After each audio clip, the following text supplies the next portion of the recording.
শেরপুর ৩ আসনের একজন প্রার্থী ইন্তেকাল করেছে। আমরা তার রুহের মাগফিরাত কামনা করছি। আইন অনুযায়ী আরপিওর 17 অনুচ্ছেদ অনুযায়ী ওই নির্বাচনের পরবর্তী পদক্ষেপ, পরবর্তী সকল কিছু বাতিল করা হবে, বাতিল হয়ে গেছে এবং শিগগিরই আমরা নির্বাচন কমিশন নতুন করে ওখানে শিডিউল ঘোষণা করবে। কবে শিডিউল ঘোষণা করা হবে এখনও এটা সিদ্ধান্ত হয়নি। নতুন করে আবার আমরা নির্বাচনের যে তফসিল আবার নতুন করে ঘোষণা করতে হবে।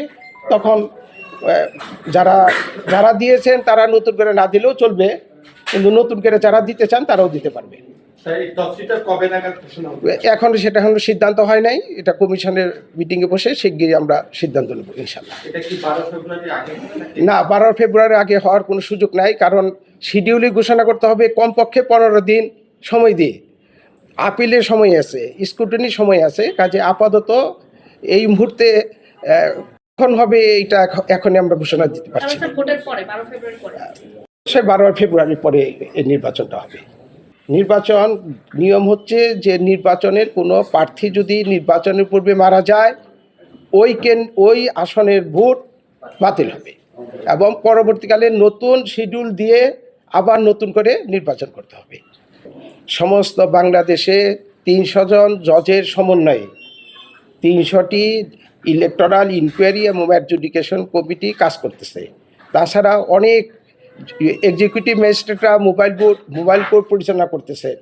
কাজে আমরা মনে করি যে কারোর যদি আচরণবিধি কেউ ভঙ্গ করেছে, এই ধরনের যদি অভিযোগ কেউ করেন, অনুগ্রহপূর্বক ইলেকটোরাল ইনকোয়ারি এবং অ্যাডজুডিকেশন কমিটির কাছে আপনারা আপনাদের প্রতিকার চেতে পারেন।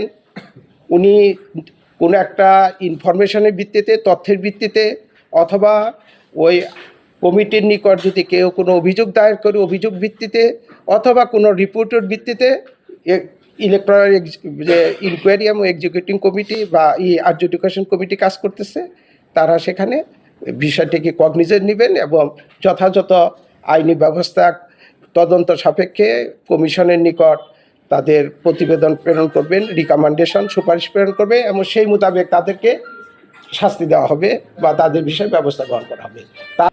মোবাইল কোর্ট যারা কাজ করতেছেন এক্সিকিউটিভ ম্যাজিস্ট্রেটরা, তারাও বিভিন্ন জায়গায় বহু লোককে আচরণবিধি ভঙ্গের কারণে ইতিপূর্বে শাস্তি দিয়েছেন, জরিমানা করেছেন। স্যার, এই ক্ষেত্রে যদি মোবাইল কোর্ট অথবা আইন শৃঙ্খলা বাহিনীর কেউ যদি নিজেরাই এর সাথে যুক্ত থাকে বা অপরাধের সাথে যুক্ত থাকে, সেই বিষয়ে ডিসির পক্ষ থেকে কোনো কার্যক্রম? যদি নির্বাচনের কর্মে নিয়োজিত কোনো কর্মকর্তা যদি তিনি নিজেই আচরণবিধি ভঙ্গ করেন বা আইন ভঙ্গ করেন বা তার ভিতরে পক্ষপাতিত্ব বা দেখা দেয়, তাহলেও যে কেউ ইনকোয়ারি, যে আমাদের যে ইলেকটোরাল ইনকোয়ারি এবং অ্যাডজুডিকেশন কমিটির কাছে আছে, তাদের কাছে অভিযোগ দায়ের করতে পারে। আর খুব গুরুতর যদি হয়, গুরুতর বিষয়ে নির্বাচন কমিশন নিজেও সেটাকে আমলে নিতে পারেন এবং একটা কমিটির মাধ্যমে তদন্ত করে যথাযথ ব্যবস্থা গ্রহণ করতে পারে। দুর্ব্যবহার, কী ধরনের দুর্ব্যবহার, আইনের সেই দুর্ব্যবহার যদি আইনের কাঠামোতে যদি আচরণবিধি ভঙ্গ বোঝা যায়, তাহলে তারা নিশ্চয়ই তার ব্যবস্থা গ্রহণ করা যেতে পারে। তো এটা facts to facts, case to case ভিত্তিতে এটা বলতে হবে। একেবারে ইউনিফর্ম একটা কথা কিন্তু বলা যাবে না। আপনি যেটা বলেছেন সবই তদন্তের বিষয়।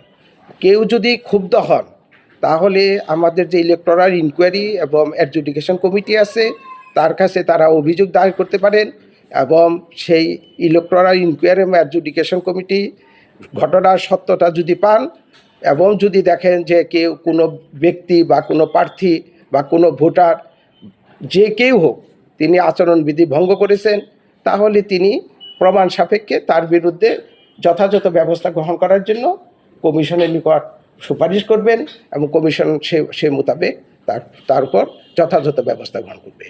আমরা মনে করি নির্বাচনী পরিবেশ যথেষ্ট ভালো আছে, তুলনামূলকভাবে ভালো আছে তো অবশ্যই বলবো।